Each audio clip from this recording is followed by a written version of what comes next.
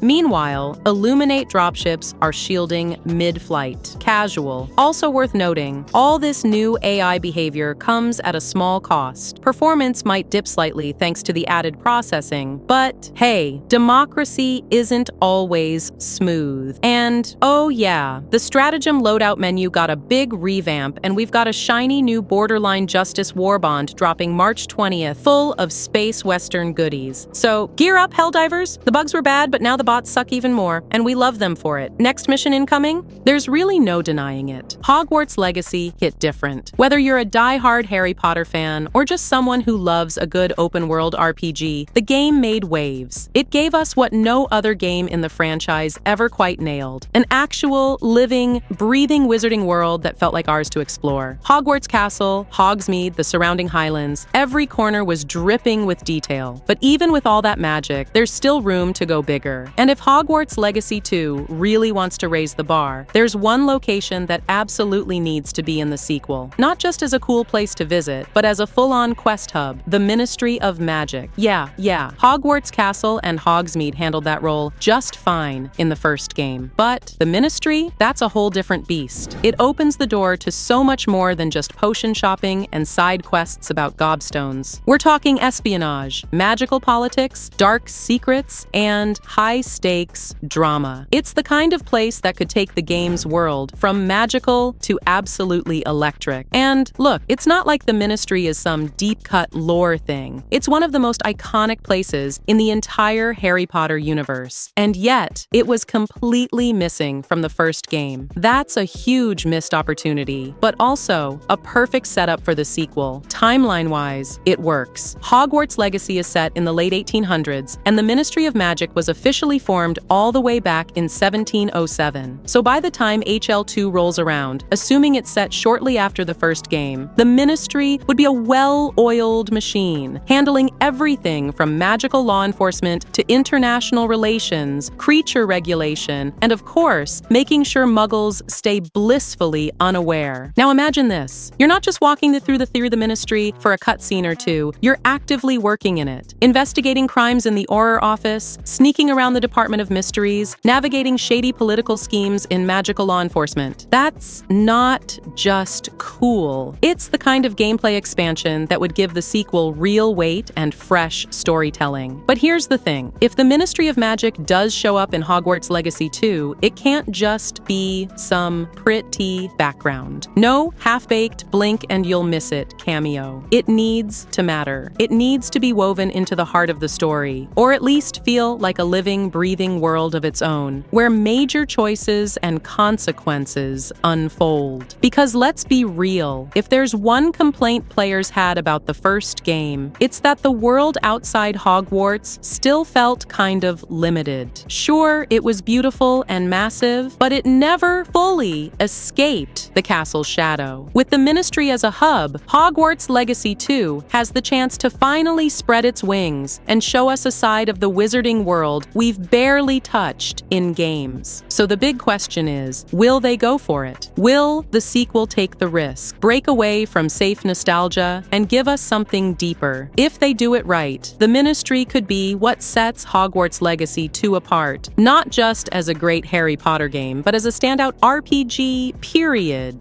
Time will tell, but here's hoping they're ready to go bold. Photographer Julian Demansky just lived every gaming historian's fever dream. Not only did he get to hang hang out with Ken Kutaragi. Yes, the guy who literally helped invent the original PlayStation. But he also got his hands on one of the rarest pieces of gaming hardware ever made, the Nintendo PlayStation. Yep, that's a real thing. And no, I didn't know it existed either until about 5 minutes ago. Demansky posted the moment online, writing, "I never thought I'd see something so rare, but today I actually got to fondle a Nintendo PlayStation. The last one in existence was believed to have sold at auction for $300,000. Turns out the ex-CEO of Sony CEA has one in his closet." The Nintendo PlayStation was a prototype born from that short-lived corporate romance, a hybrid console that was meant to play both SNES cartridges and CDs. But things got messy. Nintendo backed out. Sony got mad. And what came next? The original PlayStation, basically the most successful revenge plot in gaming history. Some call it business. I call it spite-fueled genius. Seeing that prototype in 2025, sitting in some closet like a forgotten holy relic, is honestly kind of poetic. Kutaragi didn't smash it with a hammer out of rage or toss it in a fire. He kept it. Maybe as a reminder, maybe as a quiet trophy, maybe because it's just that cool. One Reset era user summed it up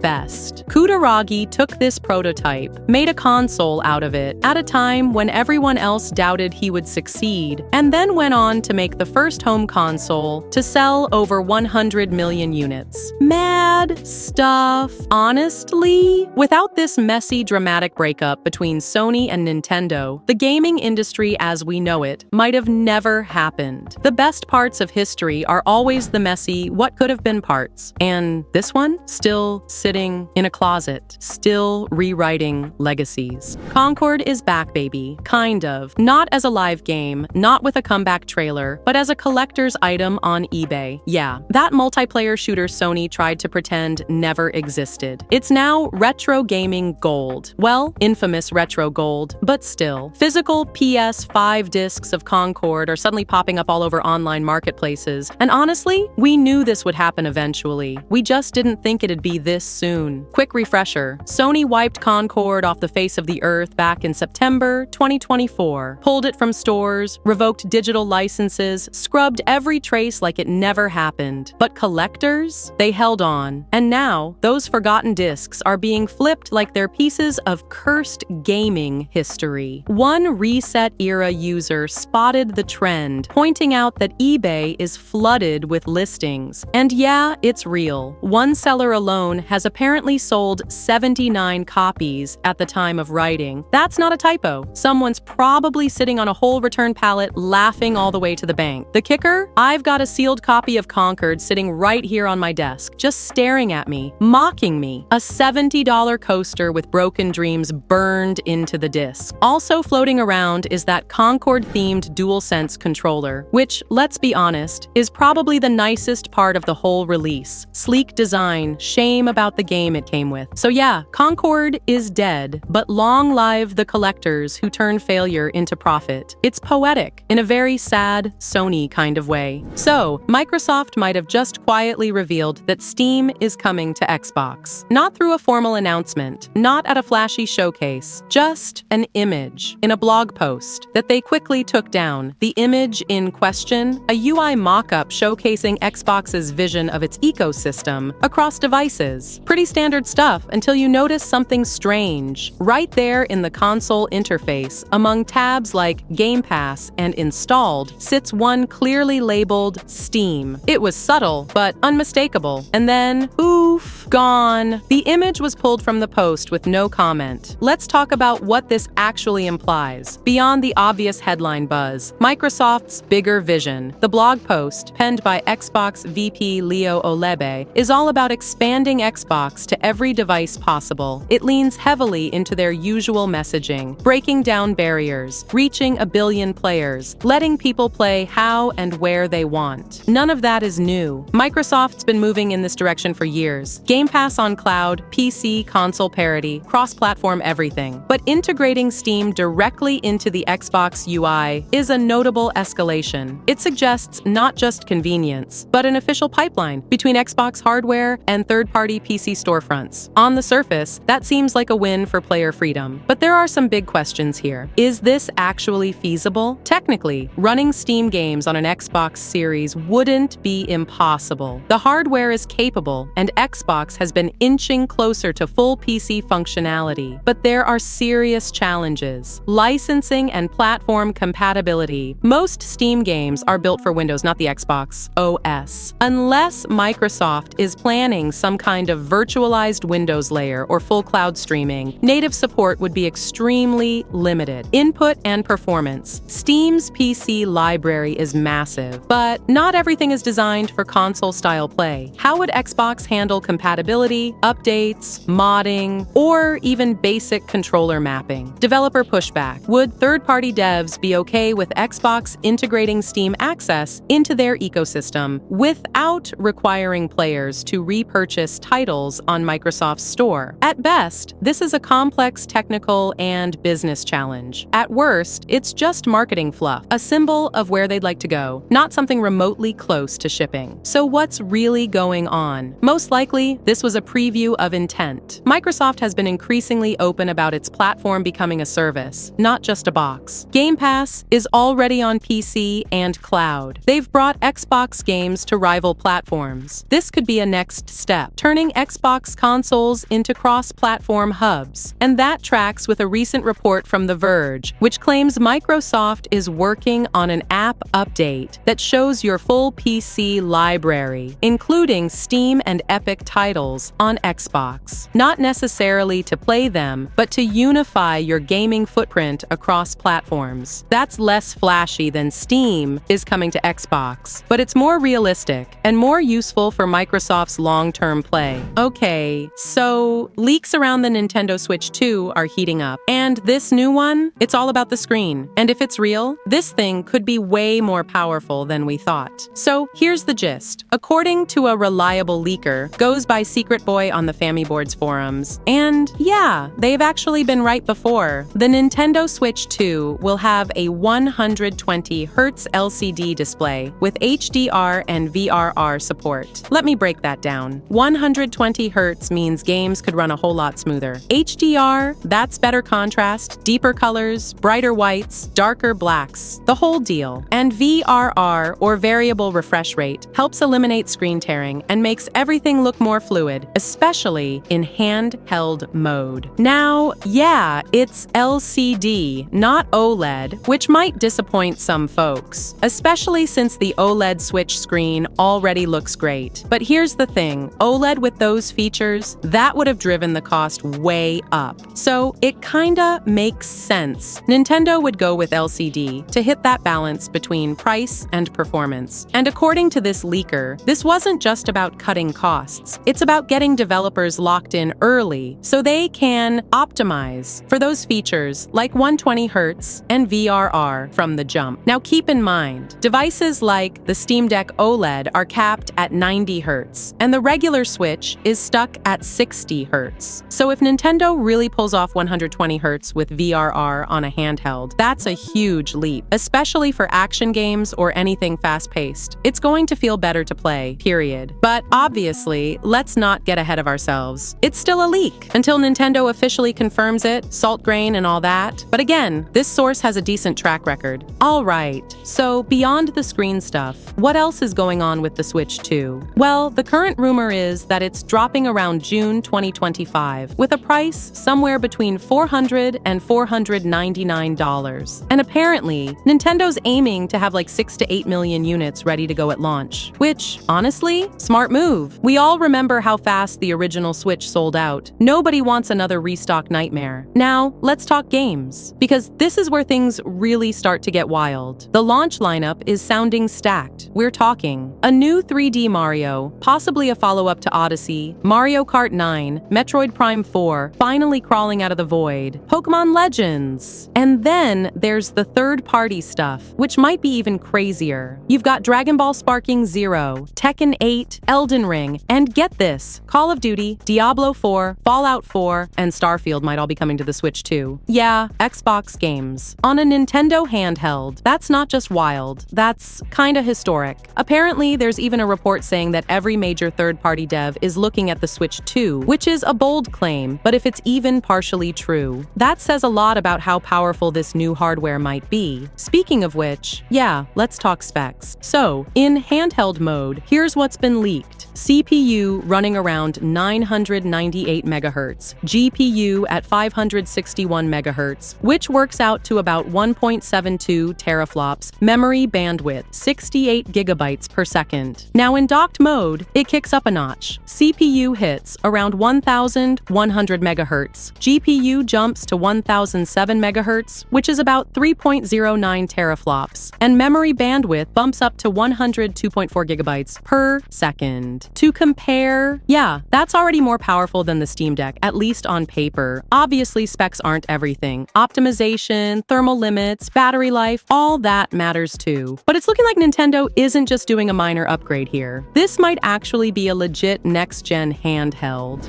Split Fiction just dropped. The reviews are glowing, and it's already sold over 2 million copies. So naturally, everyone's asking the same question: what's next? Well, Joseph Fares isn't wasting time. In a recent interview, he confirmed Hazelight has already started working on their next game. Development kicked off about a month ago, and even though it's still early days, he's already hyped about it. Like, really hyped. We're not sitting here like, oh no, how do we top Split Fiction? He said. We're just like, wait till you see what's coming next. And yeah, he admits that might sound a little cocky, but honestly, after It Takes Two and Split Fiction, the guys kind of earned it. Now, don't expect any details just yet. It's all under wraps, but the energy at Hazelight seems strong, and the team is feeling like they've only scratched the surface of what they can do. He also touched on the EA relationship, and this part kinda wild. Hazelight doesn't pitch to EA. They tell EA what they're doing. Straight up. We go to EA and say, we're doing this. That's it. They have zero say. No creative interference, no micromanaging, just support. And Fares even said, yeah, EA might be screwing over other studios, his words, but not Hazelight. They respect us. That's a rare dynamic in this industry, especially under a publisher like EA, but it seems like Hazelight's success gave them enough leverage to work on their own terms. As for the co-op routes, Fares says that'll always be part of Hazelight's DNA, but he's not ruling out a pivot in the future, maybe even a single-player game, but with a Hazelight twist. Don't expect anything generic if they go that route. So yeah, Split Fiction was a hit, and Hazelight's already locked in on what's next. No delays, no waiting around, just full speed ahead. And knowing this studio, whatever's coming is gonna be weird, bold, and way more ambitious than the last.